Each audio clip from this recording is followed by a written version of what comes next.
अखिल भूमंडलीय सर्व शिरोमणि मुनि समाज के संस्थापक आदि मुनीश्वर योगेश्वर सदगुरुदेव शिव मुनि महाराज की जय। उपस्थित मुनि वृंद, साधु सज्जन वृंद, संत वृंद, साधक वृंद, आध्यात्म ज्ञान के जिज्ञासुओं और प्रेमियों, सभी श्रोता वृंद, आप सभी को मेरा कोटिशः नमन, सप्रेम जय जीव।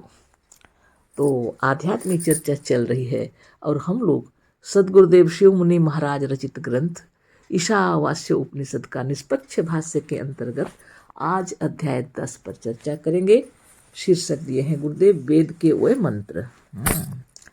और बतलाए हैं नीचे, जिनका अर्थ ठीक ठीक किसी ने नहीं किया, है ना। यहाँ पर अध्याय 10 में कुछ मंत्र हैं और हम लोग अध्याय 9 में जो मंत्र पढ़े थे उसी प्रकार के मंत्र हैं। यहाँ पर गुरुदेव आगे लिख रहे हैं, हम अपने शिष्यों और पाठकों से यह बतला चुके हैं कि ईशावास्य उपनिषद वही है जो यजुर्वेद का 40वां अध्याय है। केवल मंत्रों की क्रम संख्या में कुछ भेद है। हम अब तक ईशावास्य उपनिषद के 9 मंत्रों की व्याख्या कर चुके हैं। ईशावास्य उपनिषद का 9वां मंत्र यजुर्वेद के 40वें अध्याय का 12वां मंत्र है। अतः अब हम ईशावास्य उपनिषद के 10वें मंत्र की व्याख्या करने जा रहे हैं जो यजुर्वेद के 40वें अध्याय का 13वां मंत्र है और वह निम्नलिखित प्रकार से है। अन्य देवाहुर विद्या अन्य दाहुर विद्या इति शुश्रुम धीराणाम ये नस्तद विचक्षिरे, है ना। ये है 10वां मंत्र ईशावास्य उपनिषद।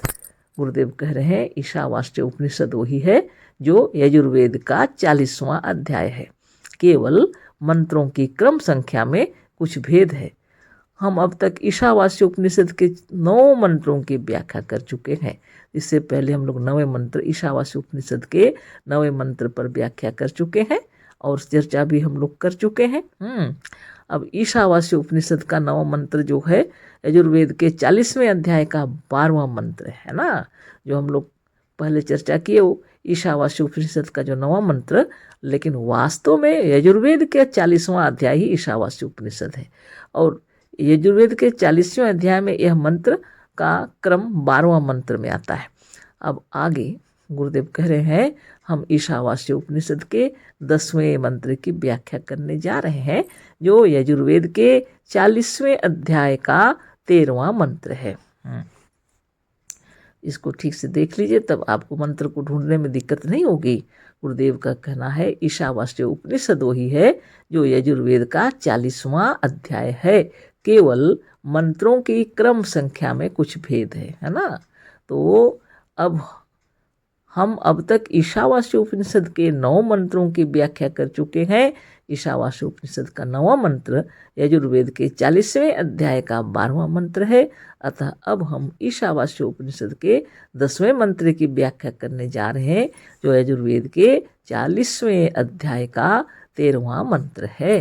तो इस तरह से आप उसे ढूंढ लीजिएगा, है ना। यह मंत्र यहाँ पर दिए हैं गुरुदेव, वह निम्नलिखित प्रकार से मंत्र है, वह 13वां मंत्र है, वह निम्नलिखित प्रकार से है। अन्य देवाहुर विद्या अन्य दाहुर विद्या इति शुश्रुम धीराणाम ये नस्त तद विचक्षिरे, है ना। ये है मंत्र। शब्दार्थ दिए हैं गुरुदेव। अन्यत मतलब दूसरा, एव मतलब ही, आहु कहा है, विद्याया विद्या, अन्यत दूसरा, आहु कहा है, अविद्या अविद्या से, इति ऐसा, शुश्रुम सुना है, धीराणाम ज्ञानियों बुद्धिमानों का वचन, ये जिन लोगों ने न हम लोगों को विचक्षिरे अच्छी तरह से व्याख्या करके समझाया था। अन्वय किए हैं गुरुदेव। विद्या अन्यत एवं आहु अविद्या अन्यत आहु इति धीराणाम शुश्रुम ये न तत्विचक्षिरे। तो इति धीराणाम, है ना। विद्या अन्यत एव आहु अविद्या अन्यत आहु इति धीराणाम शुश्रुम ये न तत्विचक्षिरे, है ना। ये है अन्वय। गुरुदेव लिखे हैं विद्या से अन्य वस्तु की प्राप्ति कही गई है और अविद्या से अन्य की कही गई है। ऐसा ज्ञानियों या योगियों से सुना है, जिन लोगों ने हम लोगों को उसकी अच्छी तरह से व्याख्या करके समझाया था। तात्पर्य इसका यह है कि विद्या और अविद्या दोनों दो वस्तु हैं। विद्या से संसार में दूसरी वस्तु मिलती है और अविद्या से दूसरी। ऐसा ज्ञानियों और योगियों से सुना है। विद्या से क्या मिलती है और अविद्या से क्या मिलती है, इसे उन ज्ञानियों और योगियों ने हम लोगों को खूब अच्छी तरह से व्याख्या करके समझाया था। पर वह दूसरी वस्तु क्या है, यह यहाँ पर साफ साफ नहीं कहा है। संभव है कि इसके आगे कोई ऐसा मंत्र रहा हो और वह कुछ काल के बाद लुप्त हो गया हो, पर प्रसंग पर और दूसरे मंत्रों पर ध्यान देने से उसके भी बिना काम चल सकता है। अब विचार कर देखिए। विद्या से अन्य वस्तु की प्राप्ति कही गई है। तो अध्याय हम लोग 9 में, है ना, ईशावास्य उस उपनिषद के 9वें मंत्र में हम लोग जान चुके हैं कि विद्या का मतलब होता है चेतन और अविद्या का मतलब होता है अचेतन, अनात्मा, जड़। विद्या मतलब चेतन आत्मा सजीव और अविद्या मतलब अनात्मा जड़, है ना। तो इसी प्रकार की बातें यहाँ भी हैं। विद्या से अन्य वस्तु की प्राप्ति होती है, यानी चेतन से अन्य वस्तु की प्राप्ति होती है, और अविद्या से मतलब जड़ से अन्य की कही गई है। ऐसा ज्ञानियों या योगियों से सुना है, जिन लोगों ने हम लोगों को उसकी अच्छी तरह से व्याख्या करके समझाया था। ऋषि मुनि लोग व्याख्या करके सुंदर से समझाए थे। तात्पर्य इसका यह है कि विद्या और अविद्या दोनों दो वस्तु हैं, एक चेतन है और दूसरा जड़ अचेतन, है ना। तो विद्या से संसार में दूसरी वस्तु मिलती है और अविद्या से दूसरी। ऐसा ज्ञानियों और योगियों से सुना है। विद्या से क्या मिलती है और अविद्या से क्या मिलती है, इसे उन ज्ञानियों और योगियों ने हम लोगों को खूब अच्छी तरह से व्याख्या करके समझाया था। इसी को गुरुदेव लिख रहे हैं। पर वह दूसरी वस्तु क्या है, यह यहाँ पर साफ साफ नहीं कहा गया है। गुरुदेव अनुभव अपना अंतरात्मा से बता रहे हैं कि संभव है कि इसके आगे कोई ऐसा मंत्र रहा हो और वह कुछ काल के बाद लुप्त हो गया हो, वहां से उठ गया वह मंत्र, किसी ने उसको उठा दिया या कालवश वह वहाँ रहा ही नहीं, लिखते लिखते करते करते चला गया। पर प्रसंग पर और दूसरे मंत्रों पर ध्यान देने से उसके भी बिना काम चल सकता है। लेकिन प्रसंग जब चल रहा है और दूसरे मंत्रों का ध्यान देंगे तो उस मंत्र के नहीं रहने पर भी समझ में आ जाएगा, काम चल जाएगा। गुरुदेव कह रहे हैं और समझा रहे हैं आगे, संसार द्वंद्वमय है, सब केवल दो कोटि में विभक्त हैं। संसार क्या है, द्वंद्वमय है। सब केवल दो कोटि में विभक्त हैं, एक है जड़, दूसरा है चेतन। सारे विश्व की बात हो रही है। सकल सृष्टि की जो है द्वंद्वमय है, दो कोटि में विभक्त है हर चीज। इसी को बता रहे हैं, उदाहरण दिए हैं, एक जड़ है, दूसरा चेतन। एक है साकार और दूसरा है निराकार। एक साकार जिसको हम लोग देख सकते हैं, दूसरा निराकार जिसको नहीं देख सकते हैं फिर भी है। दोनों उपयोगी हैं, चाहे वह साकार हो या निराकार, दोनों ही उपयोगी। शरीर जड़ है और साकार है, उसमें जो आत्मा है वह चेतन है और निराकार है, दोनों ही उपयोगी हैं। इतना सुंदर उदाहरण दे के बता रहे हैं कि हमारा जो शरीर है यह जड़ है और साकार भी है। इसका आकार है, मूर्त रूप में खड़ा है शरीर आपका, हमारा सबका यह शरीर, लेकिन जड़ है, क्योंकि आकाश, अग्नि, जल, वायु और मिट्टी, ये पंच तत्व से बना हुआ शरीर है और पंचों तत्व ही जड़ है। उसमें जो आत्मा है, शरीर में जो आत्मा है वह चेतन है और निराकार है। यह आत्मा चेतन है और इसका कोई आकार यहाँ पर नहीं है ना। शरीर में आया तो शरीर का रूप धर लिया है ना। दोनों उपयोगी हैं, लेकिन दोनों ही उपयोगी हैं। चेतन भी बिना शरीर के कहीं नहीं देखा जाता। चेतन को भी आप ऐसे बिना शरीर के कहीं देख नहीं सकेंगे। वह चाहे जैसा भी निराकार हो, लेकिन आप बिना शरीर के उसको देख नहीं सकते। दोनों ही उपयोगी हैं। अब बताइए, बहुत बड़ी बात है, दोनों उपयोगी हैं, है ना। तो चेतन भी बिना शरीर के कहीं नहीं देखा जाता। जागृत अवस्था में स्थूल शरीर में रहता है। जागृत में अभी जब हम लोग हैं, स्थूल शरीर में रहते हैं, जगे हुए हैं जब, तो इस स्थूल शरीर में, स्थूल संसार में है ना। स्थूल शरीर में है ना। बहुत बड़ी बात। जागृत अवस्था में स्थूल शरीर में रहता है और स्वप्न में संप्रज्ञात समाधि में और मरने के बाद सूक्ष्म शरीर में रहता है।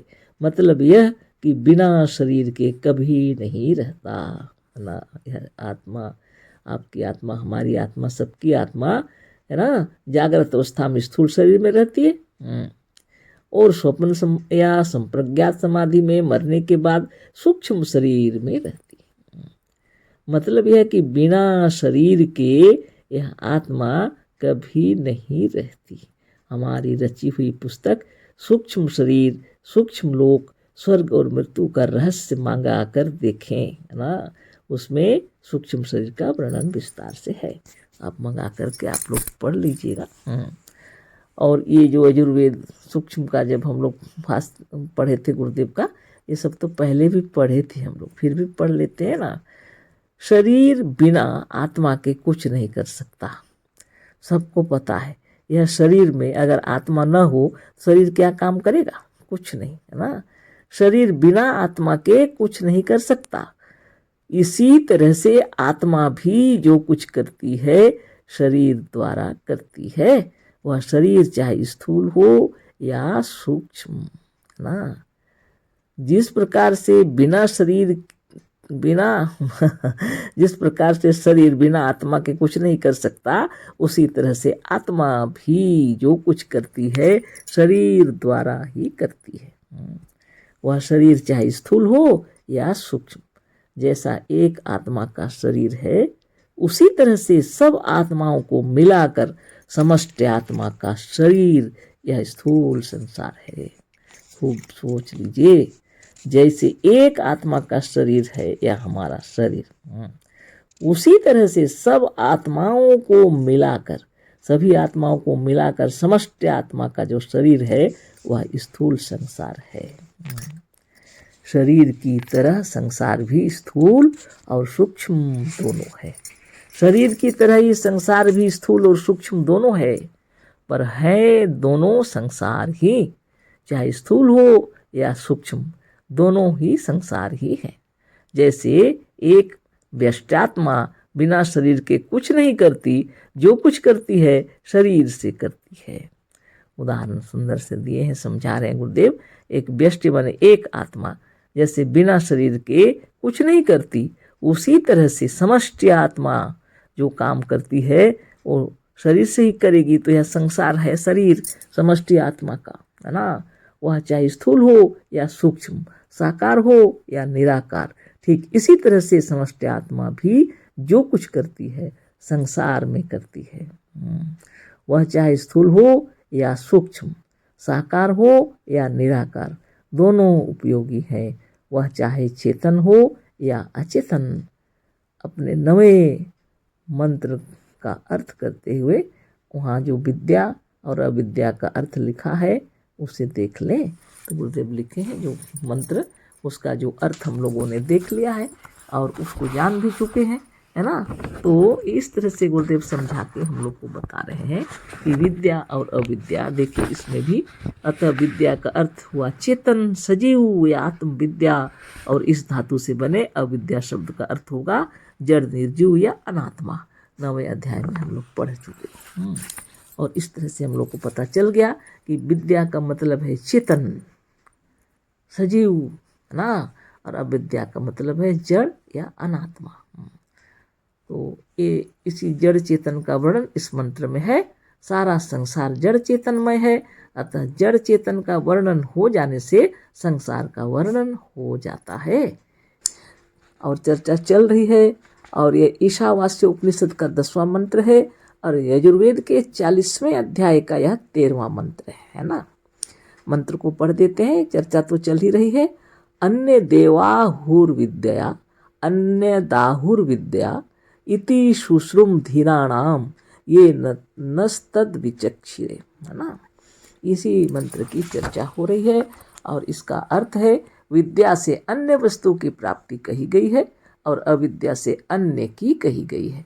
ऐसा ज्ञानियों या योगियों से सुना है, जिन लोगों ने हम लोगों को उसकी अच्छी तरह से व्याख्या करके समझाया था। तात्पर्य इसका यह है कि विद्या और अविद्या दोनों दो वस्तु हैं।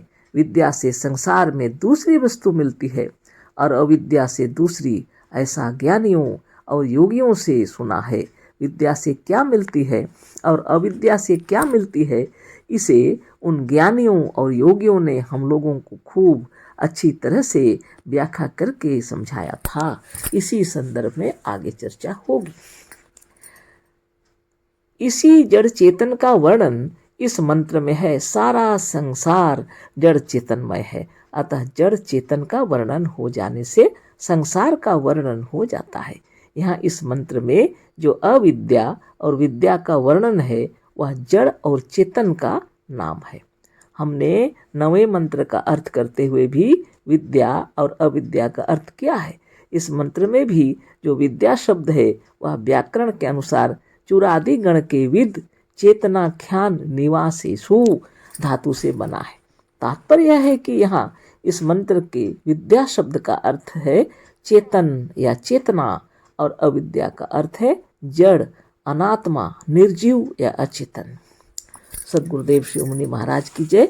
बहुत सुंदर तरीके से बारंबार हम लोगों को समझा रहे हैं कि इस मंत्र में जो विद्या शब्द आया है उसका अर्थ है चेतन, चेतनता, और अविद्या शब्द का जो अर्थ है जड़ यानी अनात्मा और निर्जीव, है ना। इसी विषय में इस मंत्र में ऋषि मुनि लोग हम लोग को समझाए हैं और उसी को सद्गुरुदेव हम लोग को अच्छी तरह समझा रहे हैं।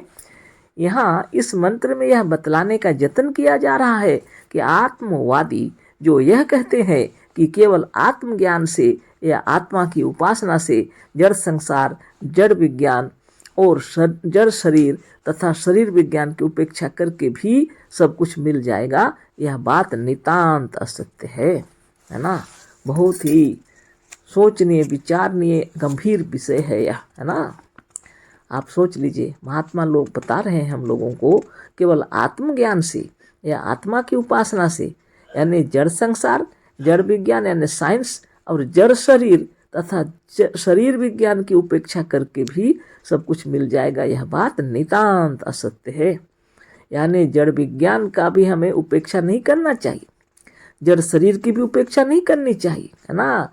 आत्मज्ञान तो अपनी सुरक्षा के लिए, अपनी रक्षा के लिए है। इसी को ऋषि मुनि लोग समझा रहे हैं। आत्मज्ञान हो जाने पर ही साइंस का भी आप उपयोग कर सकते हैं। बुद्धिमान ज्ञानवान लोग ही अपने शरीर की रक्षा के लिए किस तरह से इस उपकरण का उपयोग किया जाए वो सोच सकते हैं, है ना। इसलिए सद्गुरुदेव कह रहे हैं कि साइंस अगर उन्नति कर रही है तो वो भी अपने शरीर की रक्षा के लिए जैसी आवश्यकता पड़े करना चाहिए। यही सद्गुरुदेव समझा रहे हैं और ऋषि मुनि भी यही बात बतला के गए हैं। इन मंत्रों में यही बात कही गई है। संसार में जड़ और चेतन दो ही तत्व हैं। चेतन मतलब विद्या और अचेतन मतलब अविद्या। तो इसी को बता रहे हैं गुरुदेव। तो अच्छी तरह से इस विषय को जान लेना चाहिए, है ना। और आगे हम लोग पढ़ते हैं। जो शक्ति, जो बात, जो फल या जो वस्तु विद्या से यानी चेतन आत्मा से प्राप्त होगी, वही वह बात, वही वस्तु अथवा वही शक्ति अविद्या से, जड़ विज्ञान, शरीर या शरीर विज्ञान से नहीं मिलेगी, है ना। देखिए, आत्मज्ञान से जो वस्तु प्राप्त होगी, आत्म तत्व से जो वस्तु प्राप्त होगी, वही ज्ञान जड़ वस्तु से प्राप्त नहीं होती है, लेकिन परस्पर एक दूसरे के सहयोगी हैं, है ना। इसी को बता रहे हैं लोग। जड़ विज्ञान बोलिए या शरीर विज्ञान। जब तक आत्मज्ञान नहीं होगा तब तक आप शरीर की रक्षा भी नहीं कर सकते। अगर शरीर की रक्षा करना चाहते हैं तो आत्मज्ञानी होना पड़ेगा। साथ में विज्ञान के विषय में भी ज्ञान प्राप्त करना चाहिए, जो जड़ विज्ञान शरीर की रक्षा के साथ साथ भौतिक संसार की उन्नति में भी आपको सहयोग करेगा, है ना।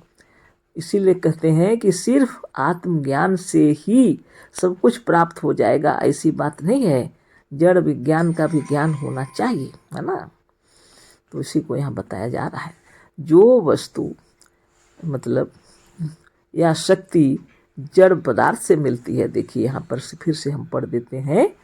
जो वस्तु विद्या से यानी चेतन आत्मा से, जो शक्ति, जो बात, जो फल या जो वस्तु विद्या से यानी ब्रैकेट में दिए चेतन आत्मा से प्राप्त होगी, वही बात, वही वस्तु अथवा वही शक्ति अविद्या से अर्थात जड़ विज्ञान और शरीर या शरीर विज्ञान से नहीं मिलेगी।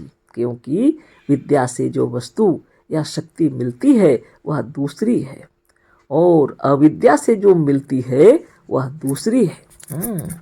दोनों को प्राप्त करना है।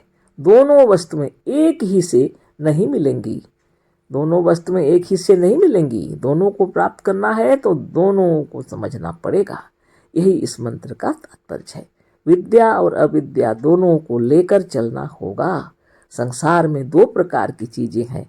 सारा संसार केवल दो कोटि में विभक्त है, केवल द्वंद्वमय है, दो ही है, या तो जड़ है या चेतन। दोनों को प्राप्त करना होगा।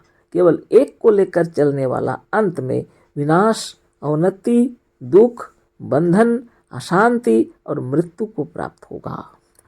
चाहे वह जड़ संसार और शरीर विज्ञान को लेकर के चले या आत्मज्ञान को लेकर के चले, अकेला नहीं चलेगा, दोनों को मिल के चलना है। नहीं तो अवनति, दुख, बंधन, अशांति और मृत्यु को प्राप्त हो जाएगा, विनाश को प्राप्त हो जाएगा ना। गुरुदेव आगे लिखे हैं, जैसे आज की बातें हो रही हैं। जिस समय सदगुरुदेव ज्ञान शक्ति में लिख रहे थे उस समय की बातें हैं। आज जैसे यूरोप, अमेरिका और रूस केवल जड़ विज्ञान की उन्नति करके संसार को मृत्यु, अशांति, रोग, चिंता और पराधीनता की ओर ले जा रहे हैं, उसी तरह से भारत केवल आध्यात्मिकता, आध्यात्मिक ज्ञान, योग, अहिंसा, मजहब, दया, दीनता, व्रत और उपवास आदि आध्यात्मिक विचारों का आश्रय लेकर और शरीर तथा संसार की उपेक्षा करके अवनति को प्राप्त हुआ। सभी को मालूम है ना। अहिंसा की बातों को लेकर के बौद्ध लोग रहते थे, लेकिन कितनों को मार डाला गया था। सोच लीजिए। समय के साथ में, समय के अनुसार व्यक्ति को अपनी सुरक्षा के लिए तैयार रहना चाहिए। ऋषि मुनि यही बता रहे हैं। आवश्यकता के अनुसार अपने शरीर की रक्षा और अपने मजहब के अनुसार नहीं चलेंगे, लेकिन फिर भी ज्ञान को जानना पड़ेगा विज्ञान के हिसाब से। तो नहीं तो मृत्यु को प्राप्त होंगे, विनाश को प्राप्त होंगे, पराधीनता को प्राप्त होंगे, है ना। भारत हो या और कोई देश, जैसे रूस, यूरोप, अमेरिका, ये सब जो है ना, चेतन की, आत्मा की उपेक्षा करके जड़ को ही श्रेष्ठ समझते हैं, है ना। आगे भी ऐसे ही चल रहा था। गुरुदेव लिखे हैं, जैसे यूरोप, अमेरिका और रूस केवल जड़ विज्ञान की उन्नति करके संसार को मृत्यु, अशांति, रोग, चिंता और पराधीनता की ओर ले जा रहे हैं, उसी तरह से भारत केवल आध्यात्मिकता, आध्यात्मिक ज्ञान, योग, अहिंसा, मजहब, दया, दीनता, व्रत और उपवास आदि आध्यात्मिक विचारों का आश्रय लेकर और शरीर तथा संसार की उपेक्षा करके अवनति को प्राप्त हुआ। पाश्चात्य देश के भी बड़े बड़े विद्वान एक स्वर में कह रहे हैं कि इस विज्ञान की उन्नति से जो शस्त्रास्त्रों की उन्नति हुई है, उसका यदि त्याग करके संसार आध्यात्मिकता की ओर ना झुका तो शीघ्र ही एक ही दिन के भीतर कुछ क्षणों में सारे का सारा संसार उसी तरह से विनाश को प्राप्त होगा, जैसे 56 करोड़ यदुवंशियों का क्षण भर में विनाश हो गया था, है ना। सोच लीजिए। आज से युगों पहले की बात। एटम बम और हाइड्रोजन बम का आविष्कारक अभी थोड़े दिन हुआ मरा है। मरते समय उसने कहा था कि हमने अपने जीवन में जो सबसे बड़ा पाप किया है वह है एटम बम और हाइड्रोजन बम आदि का आविष्कार। इसे प्राणियों के निवास स्थल पर छोड़ने वाला, परिणाम तो दूर रहा, केवल परीक्षण मात्र से रोगी होकर लाखों मनुष्य मर गए। और यदि परीक्षण रोका ना गया और इसी तरह से होता रहा तो आगे की संतान 3 फुट से अधिक ऊंची नहीं होगी और उनकी 17 वर्ष से अधिक की आयु नहीं होगी। इसी तरह से केवल आध्यात्मिकता से जो आगे की संतान होगी वह भारतीय साधुओं की तरह होगी, बौद्ध होगी, बुद्धू होगी और भिखमंगे साधु होंगे जो देश को रसातल में पहुंचा देंगे और पहुंचा दिया है ना। भारत में भी जब जब और जिस भूखंड के लोगों ने आध्यात्मिकता को त्याग कर केवल जड़ विज्ञान द्वारा शस्त्रास्त्रों की उन्नति कर और अन्य लोकों में जाने वाले तथा अन्य लोकों के राजाओं तथा प्रजा से लड़ने वाले व्योमयानों की उन्नति की और विश्व को सताना शुरू किया था, तब महाभारत ऐसे युद्धों ने और परशुराम के समान असाधारण व्यक्तियों द्वारा सबका संहार हो गया था। प्राचीन काल में भी ऐसे ऐसे विमान थे कि यहाँ के बलवान, बुद्धिमान तथा वैज्ञानिक जो शक्ति संपन्न थे वह विश्व के तमाम लोकों में पहुंच जाते थे और वहां से इतना धन लूट कर लाते थे कि अपने संसार को, अब ब्रैकेट में दिए लंका को, सोने का बनवा डाला था। यह लोग भी शस्त्रों द्वारा ही युद्ध क्षेत्र में सारे संसार में आग लगा सकते थे और शस्त्रों द्वारा ही युद्ध क्षेत्र में सारे संसार में मूसलाधार, है ना, मूसलाधार वृष्टि कर सकते थे। सोच लीजिए, जहां चाहे क्षण मात्र में मरुस्थल के सैकड़ों फीट नीचे का पानी निकाल कर पी सकते थे और पिला सकते थे। उस समय के रॉकेटों के समान बाणों में एक गुण विशेष यह था जो इस समय के रॉकेटों या बाणों में नहीं है। वह एक गुण विशेष यह था कि दुश्मन का संहार करके फिर से वह शस्त्र शांत होकर वहीं छोड़ने वाले के पास लौट आते थे। हाँ, अभी भारत में बन गया है ना बहुत बड़ी बात है। पर इन सबों की उन्नति के कारण ही सोने की लंका और सारे के सारे विद्वान तथा वैज्ञानिक और योद्धा विनाश को प्राप्त हुए और महाभारत में ही भी सबके सब वैज्ञानिक युद्ध क्षेत्र में मारे गए और उस समय का एक भी विज्ञान को जानने वाला संसार में ना रहा। कितना विनाश हो गया, सोच लीजिए। इसीलिए ऋषि मुनि लोग सचेतन करके चले गए हैं कि विज्ञान की उन्नति भी करें और आध्यात्मिक उन्नति भी करें और दोनों को मिलाकर तालमेल के साथ जीवन जीने की कला सीखनी पड़ेगी ना, तब जीवन मधुर और सुंदर होगा, है ना। सदगुरुदेव शिव मुनि महाराज की जय। हम लोगों ने जाना सदगुरुदेव की महिमा से कि पुराने जमाने में ऋषि मुनि महर्षि तपस्वी बड़ी साधना और तपोबल से जो प्राप्त किए थे, उन्होंने भी बतलाया कि केवल आध्यात्मिक उन्नति से ही संसार में सुखी नहीं रह सकेंगे ना, वैज्ञानिक उन्नति भी चाहिए, जड़ की भी उन्नति होनी चाहिए और चेतन की भी। जड़ विज्ञान से शस्त्रास्त्रों की उन्नति हुई तो उसको भी काम में लेना चाहिए। उसी की बातें हो रही हैं। फिर से हम थोड़ा पढ़ देते हैं। जब जब विज्ञान की उन्नति हुई और देश तबाह भी हुआ। प्राचीन काल में भी ऐसे ऐसे विमान थे कि यहाँ के बलवान, बुद्धिमान तथा वैज्ञानिक जो शक्ति संपन्न थे वह विश्व के तमाम लोकों में पहुंच जाते थे और वहां से इतना धन लूट कर लाते थे कि अपने संसार को, ब्रैकेट में दी है लंका को, सोने का बनवा डाला था। यह लोग भी शस्त्रों द्वारा ही युद्ध क्षेत्र में सारे संसार में आग लगा सकते थे और शस्त्रों द्वारा ही युद्ध क्षेत्र में सारे संसार में मूसलाधार वृष्टि कर सकते थे। जहां चाहे क्षण मात्र में मरुस्थल के सैकड़ों फीट नीचे का पानी निकालकर पी सकते थे और पिला सकते थे। उस समय के रॉकेटों के समान बाणों में एक गुण विशेष था जो इस समय के रॉकेटों या बाणों में नहीं है। वह एक गुण विशेष यह था कि दुश्मन का संहार करके फिर वह शस्त्र शांत होकर वहीं छोड़ने वाले के पास लौट आते थे। ऐसे शस्त्र अभी तक नहीं बने। हम गलती से बोल दिए थे भारत में बने हैं, नहीं बने हैं हमारे भारत में भी, है ना। ये पुराने समय में ऐसे रॉकेट थे, है ना, जो बाणों की वर्षा करके और वहाँ के लोगों को तबाह करके और फिर तुरंत लौट के आ जाते थे जहाँ से छोड़ा गया था। अभी ऐसे रॉकेट और ऐसे बम, बाणों की वर्षा करने वाले शस्त्र नहीं बने हैं जो पुनः फिर लौट के आ जाएं। पर इन सबों की उन्नति के कारण ही सोने की लंका और सारे के सारे विद्वान तथा वैज्ञानिक और योद्धा विनाश को प्राप्त हुए, और महाभारत में भी सब के सब वैज्ञानिक युद्ध क्षेत्र में मारे गए, और उस समय का एक भी विज्ञान को जानने वाला संसार में ना रहा। इतना विनाश हुआ। आगे पढ़ते हैं, है ना। इसी को सुनाने के लिए हम पढ़ रहे थे, है ना। वास्तव में अभी तक ऐसा कोई रॉकेट या बाणों में ऐसा कोई बना नहीं, हमारे देश में भी नहीं बना है। महाभारत के भी कुछ लोग थोड़ा बहुत जड़ विज्ञान द्वारा शस्त्रास्त्रों को बनाना जानते थे, पर यहाँ के लोग क्रमशः उसकी उपेक्षा करते गए और केवल आध्यात्मिकता, ईश्वरवाद, ईश्वर भजन, मजहबी कृत्य, हवन, यज्ञ, दया, क्षमा और अहिंसा को अपनाते गए, और जड़ विज्ञान, शरीर विज्ञान और संसार की उपेक्षा करके व्रत उपवास द्वारा शरीर को सुखाकर ईश्वर के पहुंच पहुंचने की तैयारी में ही लगे रहे।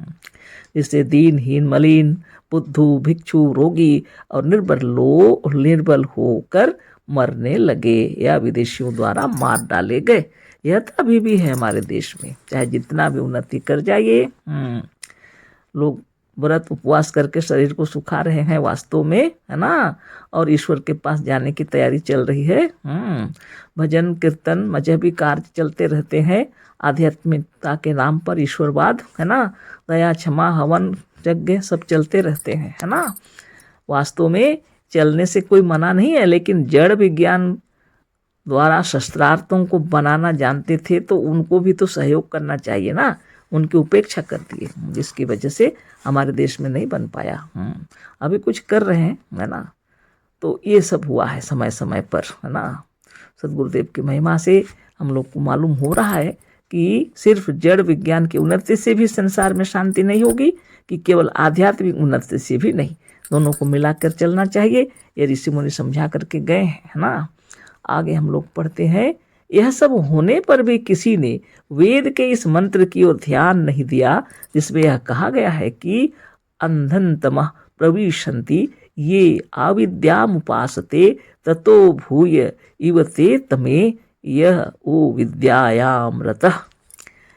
जो लोग केवल अविद्या यानी जड़ तत्वों की उपासना में लगे हैं, वह अज्ञान अंधकार में या अज्ञान में गिरकर नष्ट हो जाएंगे। उसी तरह से जो शरीर और संसार की उपेक्षा करके केवल विद्या अर्थात आध्यात्मिकता, आत्मवाद या आत्मचिंतन में लगे रहेंगे, वह उससे भी शीघ्र अज्ञान अंधकार को प्राप्त होकर नष्ट हो जाएंगे। अतः यह समझ लो कि अन्य दाहुर विद्या इति सुश्रुम धीराणाम ये नस्तद विचक्षरे, है ना। ये है 10वां मंत्र ईशावास्य उपनिषद का। विद्या से दूसरी चीज मिलती है और अविद्या से दूसरी, ऐसी बात वैदिक ऋषियों ने अथवा वेद या इस मंत्र को बनाने वाले ऋषियों ने बड़े बड़े अनुभवी, बुद्धिमान, योगी और ज्ञानी पुरुषों से सुना था।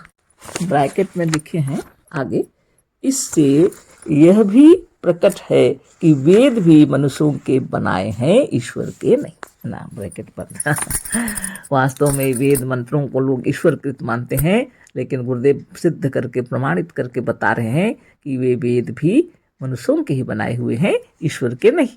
जिसे उन लोगों ने बड़े विस्तार से खूब समझा कर बताया था, केवल विद्या से भी अवनति होगी और केवल अविद्या से भी अवनति होगी।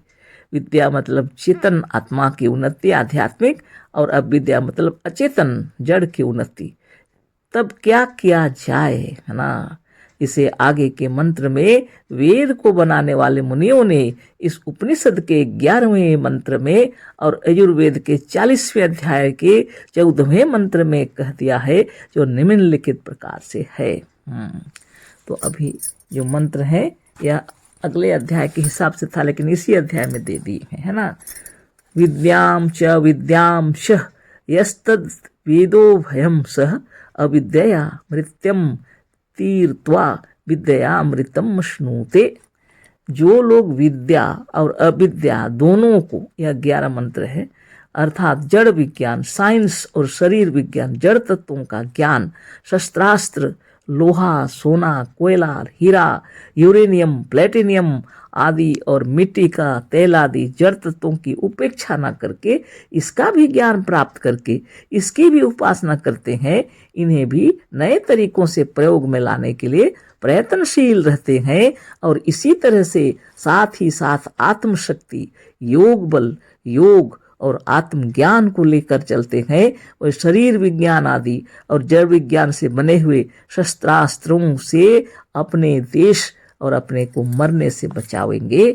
और आत्मशक्ति, आत्मविज्ञान तथा योग द्वारा सच्ची मुक्ति, सच्ची शांति को प्राप्त कर अमृत तत्व को प्राप्त कर लेंगे। बताइए कितना सुंदर लिखा हुआ है ना।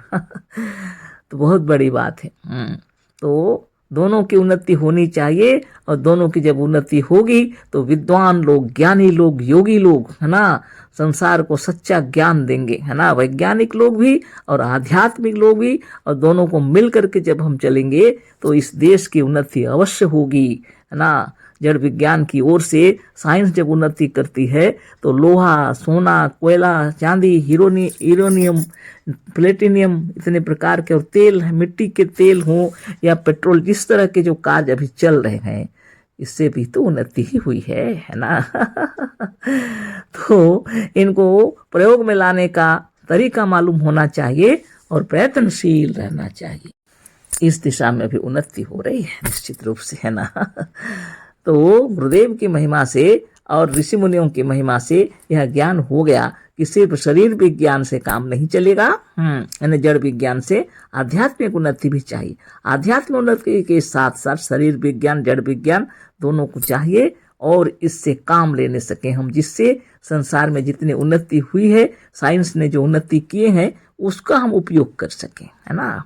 अभी तो चल रहा है, हम लोग कार्य कर रहे हैं, जड़ तत्वों को काम में ला रहे हैं, शस्त्रास्त्र से भी लोहा, सोना, कोयला, हीरा, यूरेनियम, प्लेटिनियम, मिट्टी का तेल और जड़ तत्वों की उपेक्षा नहीं करके हम काम में ला रहे हैं ना।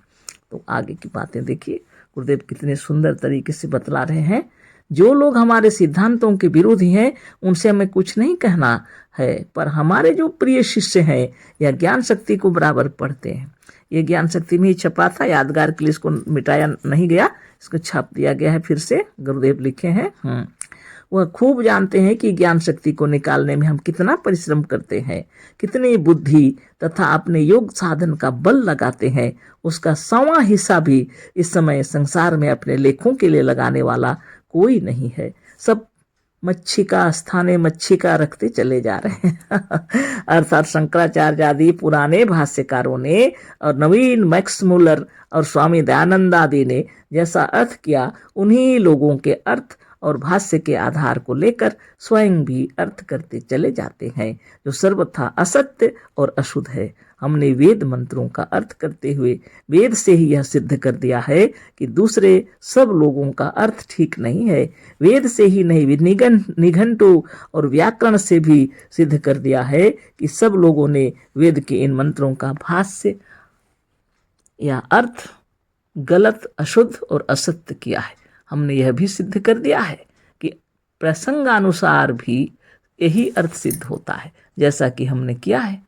और दूसरे टीकाकारों का अर्थ तो इतना असत्य और अशुद्ध है कि प्रसंगानुसार वह अर्थ किसी तरह से बैठेगा ही नहीं। ज्ञान शक्ति में केवल एक बात की कमी है, छपाई, सफाई, नए टाइपों और अच्छे कागज की। पर यदि हम सोचें कि पहले जब यह सब हो जाएगा तभी हम ज्ञान शक्ति निकालेंगे, तो कुछ नहीं होता। बात यह सब तब हो सकता था जब हम इसके लिए 1 लाख की पूंजी जुटा लेते, पर यह ना होता और ना ज्ञान शक्ति निकलती और ना आपको यह सच्चा ज्ञान मिलता। यह सब रुपये से होते हैं, और हमारा ज्ञान ऐसा है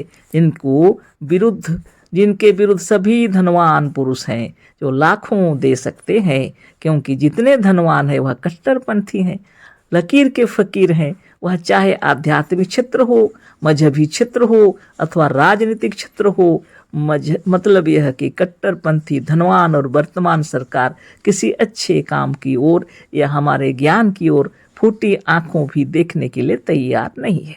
यह लोग और सरकार अलीगढ़ की मुस्लिम यूनिवर्सिटी, मस्जिद, मंदिर और बौद्धों के पुराने स्थानों को बनवाने और उनके जीर्णोद्धार में और दूसरे बहुत से व्यर्थ के कामों में अरबों रुपया लगा देने को और अपने कर्मचारियों को खिला देने के लिए तथा तुलसीदास आदि के स्मारकों को बनवाने में खर्च करने के लिए तैयार हैं। पर मुनि समाज के समान स्वतंत्र अत्यंत उपयोगी संस्था के लिए आज तक एक पैसा भी नहीं दिया है। पर हमारे शिष्य और ज्ञान शक्ति के पाठक धैर्य धारण किए रहें। हम निरंतर ज्ञान शक्ति की उन्नति में लगे हैं। शीघ्र सब हो जाएगा। तो संसार में जागृति लाने के लिए सदगुरुदेव की किताबों को पढ़ना जरूरी है और हमारे मुनिवृंद किताबों को पढ़ते भी नहीं है।